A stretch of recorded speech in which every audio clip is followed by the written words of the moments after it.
Friends, welcome to ions world. இன்னைக்கு நம்ம மசால் வடை தான் எப்படி செய்கிறதுன்னு பார்க்க போகிறோம். அதுக்கு 2 டம்ளர் கடலைப்பருப்பு நல்லா அலசி எடுத்துக்கோங்க. இதை நான் ஒரு 2 மணி நேரம் ஊற வச்சுருக்கேன்.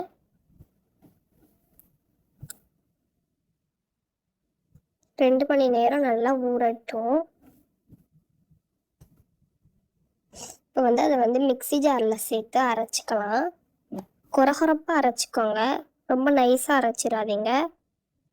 இந்த மாதிரி கொரகொரப்பாக அரைச்சி எடுத்துக்கோங்க.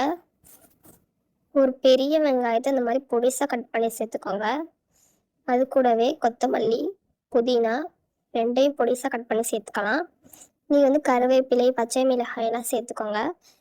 நான் அதெல்லாம் சேர்க்கலை. இது கூட உப்பு ஒரு அரை டீஸ்பூன் சேர்த்துக்கோங்க. கொஞ்சமாக பெருங்காய பொடி சேர்த்துக்கோங்க. சேர்த்து நல்லா மிக்ஸ் பண்ணிக்கோங்க. ஒரு 1/4 டீஸ்பூன் சோடா மாவு சேர்த்துக்கோங்க.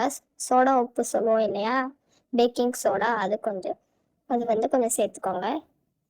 சேர்த்து நல்லா இப்போ பிசைஞ்சு எடுத்துக்கலாம். நல்லா இப்படி வடை மாதிரி தட்டுற அளவுக்கு நல்லா பிசைஞ்சுக்கோங்க. ஒரு உருண்டை எடுத்து அதை நம்ம உள்ளங்கையில் நல்லா தட்டி லைட்டாக இப்படி ப்ரெஸ் பண்ணிக்கோங்க. ப்ரெஸ் பண்ணி இப்போ நம்ம சூடான எண்ணெயில் போட்டு பொரிச்சு எடுக்கலாம்.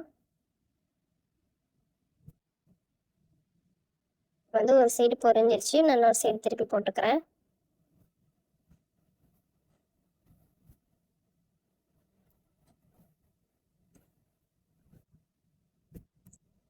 இன்னொரு பக்கமும் நல்லா பொரிஞ்சிருச்சு பாருங்க. நல்லா கோல்டன் ப்ரௌன் ஆகட்டும்.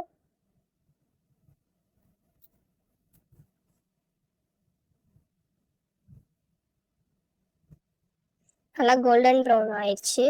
இப்போ நம்ம எடுத்துக்கலாம். இப்போ ஒரு தட்டில் டிஷ்யூ வச்சு அதில் வச்சுக்கோங்க. எக்ஸ்ட்ரா ஆயிலாம் அந்த டிஷ்யூ உறிஞ்சிரும்.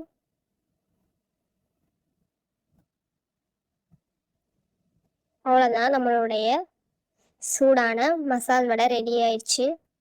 நம்ம சேனலில் இந்த மாதிரி ரெசிபி வீடியோஸ்லாம் நிறைய வரும், ஷார்ட்ஸ் போட்டுக்கிட்டு இருக்கோம்.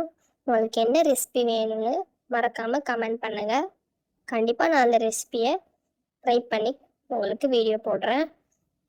Okay friends, thank you. நம்ம நெக்ஸ்ட் வீடியோவில் பார்க்கலாம்.